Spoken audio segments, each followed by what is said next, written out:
Assalamualaikum warahmatullahi wabarakatuh. Halo teman-teman semua. Perkenalkan, nama saya Nadira Khairunisa dari Fakultas Psikologi Universitas Muhammadiyah Profesor Dr. Hamka. Di sini saya mau menyampaikan sedikit materi mengenai emosi dan cara regulasinya menurut pandangan Islam. Proses pembentukan tentunya pasti akan melewati setiap fase perkembangan. Jangan lupa didukung oleh faktor internal dan faktor eksternal. Faktor internal ini dapat berupa usia, kemudian lingkungan keluarga, sedangkan faktor eksternal sendiri dapat berupa teman sebaya, lingkungan sekolah, dan masyarakat. Nah, jangan lupa teman-teman, setiap orang itu memiliki pola emosi yang sangat berbeda. Jadi, setiap individu pasti memiliki karakteristik emosi yang berbeda. Jadi, di sini kita sama-sama belajar mengenai emosi. Apa sih emosi itu? Kemudian, apa saja sih yang termasuk ke dalam emosi? Dan apa sih fungsinya, apa sih yang menjadi pemicu seseorang itu menjadi emosi, dan bagaimana cara kita meregulasi atau pengendalian emosi tersebut. Pertama, kita akan membahas mengenai definisi emosi. Secara etimologi berasal dari bahasa Latin yaitu emovere yang berarti bergerak keluar atau menggerakkan. Dasarnya, emosi adalah suatu dorongan untuk bertindak. Emosi pun juga merupakan suatu reaksi terhadap rangsangan dari luar atau dari dalam suatu individual tersebut. Nah, di sini juga ada beberapa definisi mengenai emosi dari beberapa tokoh nih. Yang pertama ada menurut Chaplin. Dalam Dictionary of Psychology, emosi adalah sebagai suatu keadaan yang terangsang dari organisme mencakup perubahan-perubahan yang disadari, yang mendalam, dan sifatnya itu dari perubahan perilakunya tersebut. Yang kedua, ada pendapat menurut Charles Darwin. Charles Darwin itu berpendapat bahwa emosi merupakan suatu bentuk komunikasi dari keinginan atau intensi seseorang ketika sedang menghadapi suatu situasi. Yang ketiga, ada pendapat menurut Daniel Goleman. Daniel Goleman itu berpendapat bahwa emosi merupakan perasaan yang khas, suatu keadaan biologis atau psikologis serta serangkaian kecenderungan untuk bertindak berdasarkan perasaan tersebut. Sudah nih kita membahas definisinya, sekarang kita masuk ke dalam jenis-jenisnya. Sini, aku kasih tahu sama kalian apa aja sih jenis-jenis emosi. Jadi, emosi itu terbagi ke dalam dua jenis teman-teman. Yang pertama, emosi positif, dan yang kedua, emosi negatif. Emosi positif ini dapat berupa rasa senang, rasa bahagia, kemudian rasa gembira, dan masih banyak lagi. Sedangkan untuk emosi negatif itu dapat berupa rasa sedih, rasa marah, rasa kecewa, dan masih banyak lagi. Yang pertama, fungsi emosi adalah sebagai pembangkit energi. Pembangkit energi di sini untuk memberikan kegairahan kepada manusia. Contohnya nih, ketika individu itu mencintai seseorang di suatu tempat kerja, otomatis individu ini akan lebih semangat gitu untuk ke tempat kerja. Karena kenapa? Karena ia bertemu dengan orang yang ia cintai. Yang kedua, sebagai pembawa informasi. Jadi teman-teman, fungsi ini tuh lebih mengarah kepada komunikasi intrapersonal. Maksudnya gimana? Jadi ketika emosi dirasakan seseorang, maka secara tidak langsung mereka itu menyadari apa yang sedang terjadi pada dirinya atau stimuli apa yang mereka dapat dari lingkungan. Contohnya itu seperti ketika kita sedang merasa bahagia gitu, berarti kita sedang memperoleh sesuatu yang kita senangi, atau kita dapat terhindar dari sesuatu yang kita benci. Dan fungsi yang terakhir, yang ketiga ini adalah sebagai pembawa pesan dalam komunikasi intrapersonal sekaligus interpersonal. Dalam berkomunikasi, pasti seseorang itu memiliki tujuan gitu teman-teman, memiliki tujuan atau pesan yang akan disampaikan. Seperti ini contohnya, ketika seseorang sedang bercerita gitu kepada sahabatnya. Dalam cerita itu mungkin terdapat cerita sedih yang nantinya akan membuat mereka menangis. Jadi sahabatnya yang merupakan pendengar komunikan nantinya akan turut bersedih juga, atau mungkin nanti sahabat ini yang sebagai pendengar komunikan akan ikut menangis. Setelah membahas definisi, jenis-jenis, dan fungsinya, kita juga perlu tahu nih teman-teman, apa sih yang menjadi faktor pemicu dari suatu emosi.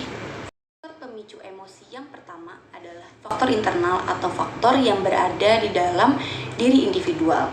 Kayak misalnya nih, faktor yang sudah ada sejak lahir atau faktor genetik. Jadi faktor internal ini dapat meliputi harapan diri, kemudian kemampuan diri, atau bisa juga terkait dengan kontrol diri. Yang kedua adalah faktor eksternal yang berada di dalam luar setiap individual gitu. Jadi yang termasuk ke dalam faktor eksternal ini dapat berupa suatu kejadian, suatu peristiwa, pengalaman, pendidikan, atau stimulus yang mereka dapatkan. Teman-teman, terlepas dari emosi, sangatlah penting untuk kita bagaimana cara kita mengendalikan emosi tersebut agar tidak melampaui batas. Jadi pengendalian emosi ini diperlukan karena kenapa? Pengendalian emosi ini merupakan usaha untuk menghadapi situasi dengan sikap rasional, teman-teman. Jadi merespon situasi secara wajar tanpa berusaha menekan atau menghilangkan emosi agar tidak muncul. Teman-teman, pengendalian emosi ini sangatlah penting dalam kehidupan manusia, khususnya untuk mereduksi ketegangan yang timbul akibat konflik batin yang sangat memuncak. Teman-teman, dalam konteks ini Al-Quran itu memberikan petunjuk kepada manusia. Agar apa? Agar dapat mengendalikan emosinya guna mengurangi ketegangan-ketegangan fisik dan psikis serta efek negatif yang akan terjadi. Begitupun dalam hadis Nabi Shallallahu Alaihi Wasallam telah banyak mengingatkan pengikutnya untuk selalu mengontrol emosi agar terciptanya kehidupan yang selaras dan seimbang.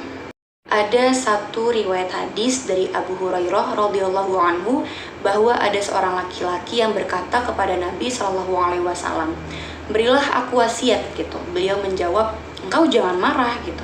Orang itu mengulangi permintaannya berulang-ulang. Kemudian Nabi Shallallahu Alaihi Wasallam bersabda, engkau jangan marah. Bahkan teman-teman, dalam Al-Quran pun Allah bersabda di dalam Quran surat Asy-Syura ayat 37, walladzina yajtanibuna kabairal itsmi wal fawahisha wa idza ma ghadibu hum yaghfirun gitu. Dan bagi orang-orang yang menjauhi dosa-dosa besar dan perbuatan-perbuatan keji, dan apabila mereka marah, mereka memberi maaf. Begitu pentingnya, sangat pentingnya teman-teman menahan amarah hingga Rasul pun mengulangnya berkali-kali di dalam Al-Quran, di dalam hadis. Nah teman-teman, dalam perspektif Islam ternyata ada beberapa cara dan upaya yang dapat kita lakukan untuk meregulasi emosi kita. Apa aja ya? Yang pertama, diam. Lidah itu lebih tajam daripada pedang, teman-teman.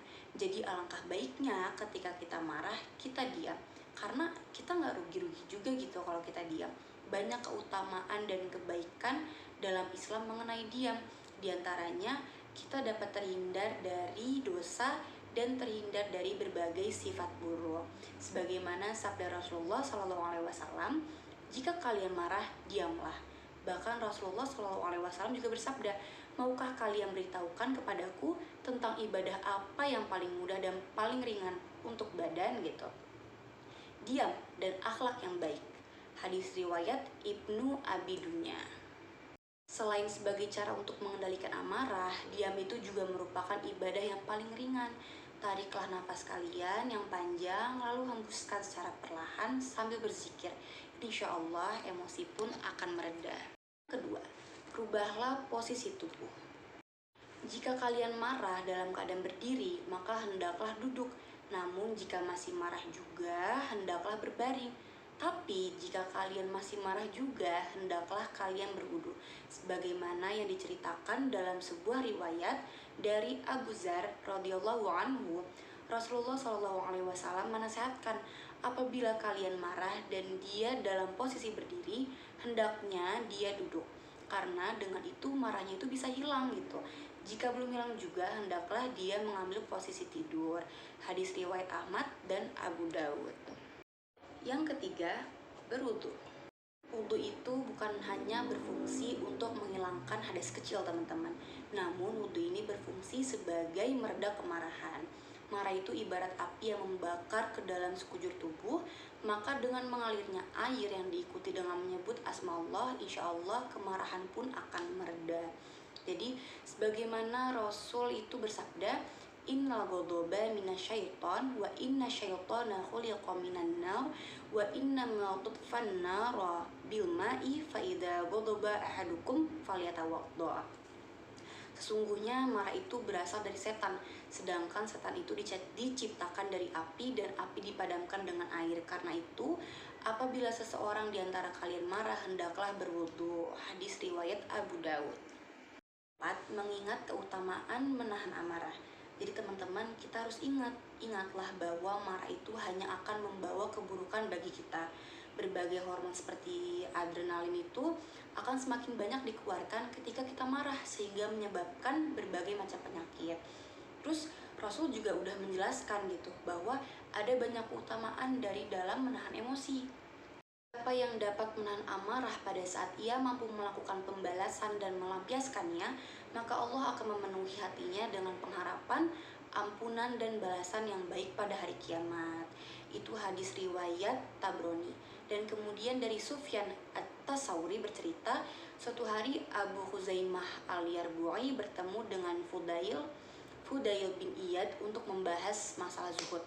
Mereka itu sepakat bahwa perbuatan yang paling baik adalah bermurah hati ketika sedang marah dan sabar, tenang ketika dalam kesalahan.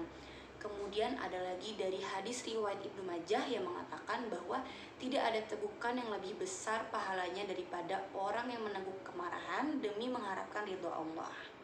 Baik teman-teman, cukup di sini dulu materi yang saya sampaikan mengenai emosi dan bagaimana meregulasinya dalam segi Islam. Semoga setelah ini kita jauh bisa lebih tahu apa yang nantinya harus kita lakukan dalam menghadapi emosi yang berlebihan, sehingga kita dapat mengendalikan tubuh dan pikiran kita agar memiliki jiwa yang tenang gitu. Mohon maaf jika ada tutur kata yang kurang berkenan. Semoga bermanfaat dari apa yang telah saya sampaikan. Cukup sekian. Wassalamualaikum warahmatullahi wabarakatuh.